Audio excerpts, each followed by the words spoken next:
ByLaw2 sets the guidelines for democratic legitimacy at the USC.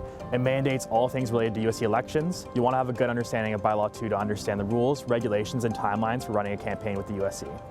Today I'll focus on elections timelines, eligibility, and election rules and violations. Students need to be officially nominated to be included on the official election ballot. Nominations for spring elections, excluding vice presidentials, will open no later than January 12th and close the Friday before the start of the campaign period. Remember, nominations will close not more than 2 days before the campaign period. All the dates will be published by the USC and Elections Governance Committee. I recommend following both the USC and EGC for more information on exact headlines. Spring elections will always run in January, running no later than January 24th, and the period will be no shorter than 9 days. If you're prepping for a campaign, expect the period to take place in January and prep accordingly. The campaign period for vice presidential elections will take place within 2 days of nominations closing and run until the USC's annual general meeting, which will be voted on by the incoming and outgoing groups of council. Voting will take place for 2 days at the end of the campaign period and will end no later than February 3rd. This year, due to COVID-19 restrictions, the balloting will take place entirely online.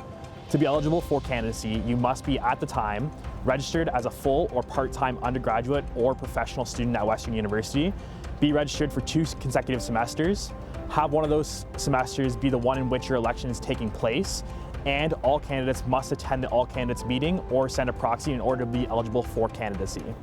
All students who serve as an associate vice president, intern, or coordinator with the USC are eligible.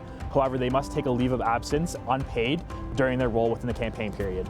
Voters in the elections must be registered as full or part-time undergraduate or professional students at the university for the current academic year. For faculty elections, affiliate elections, professional school elections, a student must be registered as a student in those corresponding faculties. ByLaw2 also includes all the rules and regulations for elections. We recommend that all candidates and their campaign teams read through this document thoroughly and understand the bylaws before the election period. Here are a few common rules set forth in the bylaw. A candidate cannot campaign before the campaign period, known as pre-campaigning. This includes distributing campaign materials. Candidates cannot cross-campaign. Each candidate must maintain separate finances, produce unique materials. There are also rules guiding where materials and posters can be placed. All campaigns should read through these rules into more detail before distributing materials.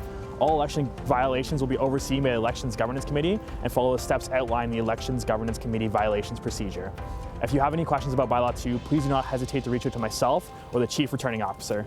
Thanks for taking the time to learn about ByLaw2. We look forward to seeing your campaign unfold.